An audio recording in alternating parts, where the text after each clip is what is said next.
set of questions for the Honorable Minister of State for Budget and National Planning. And I think is the President of the Kaduna Chamber of Commerce. We want you to, I think it's more of an advice that in setting up the presidential team or committee on the ease of doing business, that we should ease out the civil servants. What are your comments on that? I think also the question about the redevelopment of Kano, Port Harcourt, and Lagos airports. Why is Kaduna State left out? Well, thank you very much. Let me say thank you to the President of Kaduna Chamber of Commerce. I think you started by asking for some more details of the budget. Let me address that. In the next 2 days, on Thursday specifically, the Ministry of Budget and National Planning is having a national and international budget conference, press conference, where we'll release the details of the budget. After that conference, we're going to post on the website of the ministry as well as the budget office the budget details as well as the strategic implementation plan. So you should be able to see the details. Our plan as a government is to disclose as much as possible any information that the public needs to see and track what we are doing so that we ourselves are monitored by the public. Your advice is noted. Everything we do, from planning to formation of policies, we always seek out several stakeholders in that process. And definitely in the area of doing business, it is not government that should be the lead, it should be the private sector. So we will be seeking the Chamber of Commerce, other chambers of commerce, and other business stakeholders that have interest in the process of improving our business climate. We also have, if you look at the strategic implementation plan, the focus of improvement in agriculture to get real result is to move towards industrializing agriculture. The Minister of Agriculture is not here today, but I know one of the things he's trying to do was to take a quantum leap towards improving livestock production in our country.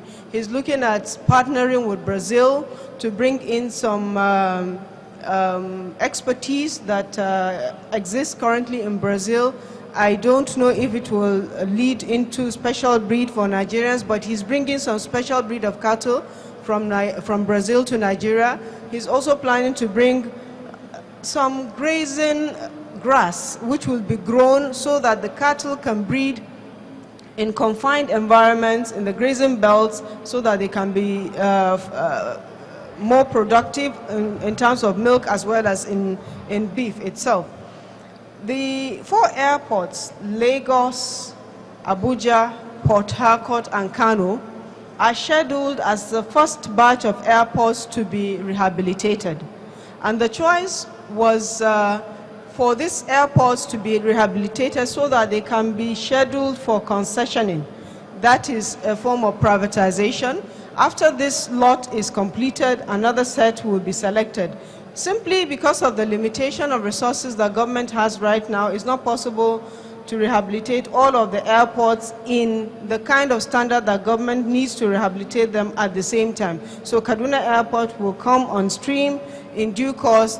This is just the first 4 over the next 12 months. Low interest rates that we are planning for is not just for the benefit of single projects. It's for the benefit of any project that meets the criteria that will be set for the financing at this low interest rates. And it will be projects that are done by youths, especially projects for youths under the age, between the age of 18 and 35 are going to have special concessions, but it will be both ongoing projects, new projects, as well as even projects that are abandoned, as long as we're sure that they will be brought back to stream and they will result in employment for our youths. I want to add, Honorable Minister, if you allow me, the question that was raised by the Youth Corps on employment. In selecting the 34 priorities that government has put as its key projects, one of the major considerations was projects that will result in more productive activities and therefore more employments for our teeming youths. So there will be more jobs subsequently over the next few months when the infrastructure projects come on stream, when the productive sector is back to life again, there will be more jobs for our youths.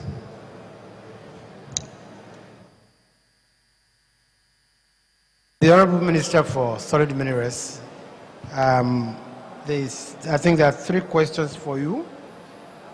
I think the first has to do with what's happening to Tin City and Coal City, and also Ajaokuta,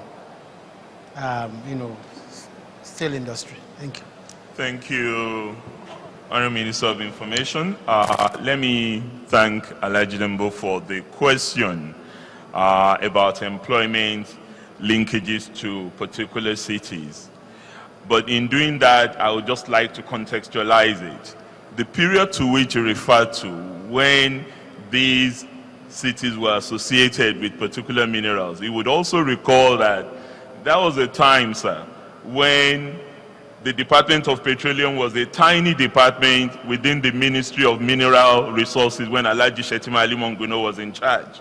Now we've had a reverse. Petroleum is the bigger uncle of mining, which used to be the father of petroleum.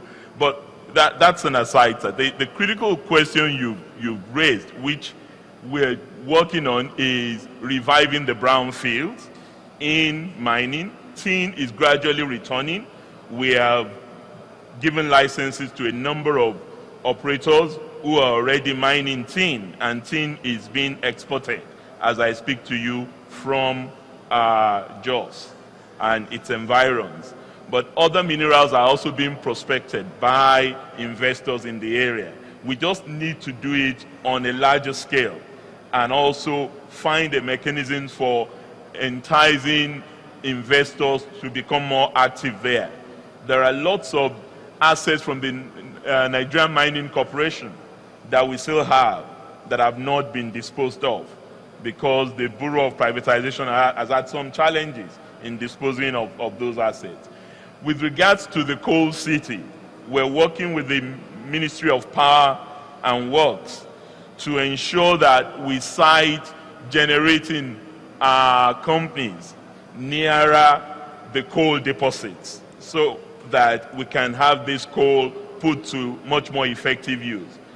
Because many companies are discovering that it's cheaper to use coal to power their activities, and it can also be clean coal technology.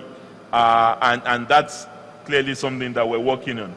But the critical point to make in relation to the North, with regards to your question, are twofold, sir.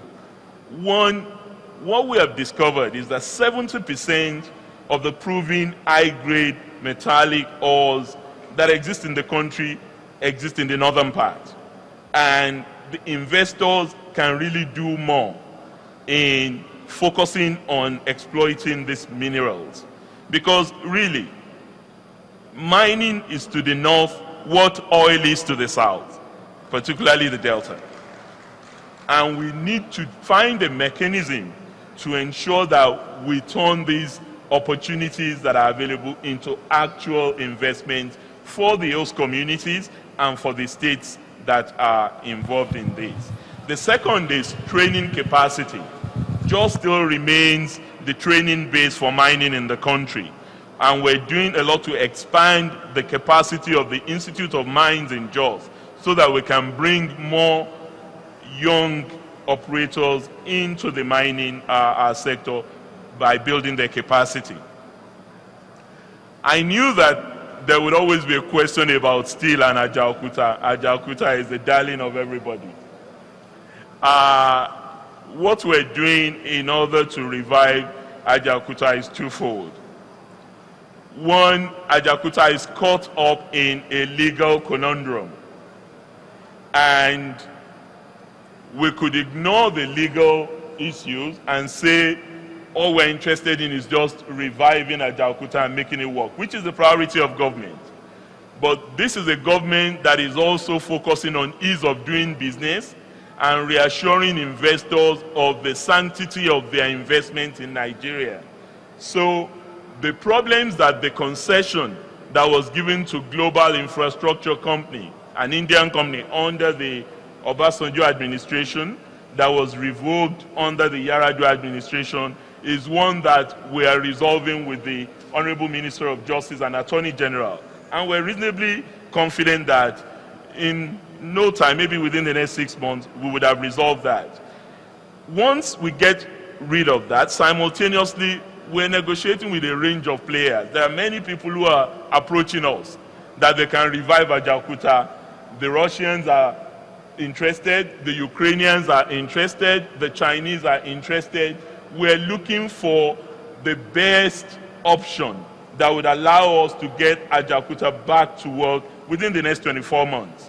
Right now, the bulk of the steel products we're using in the country is imported, in a country that has proven iron ore deposits.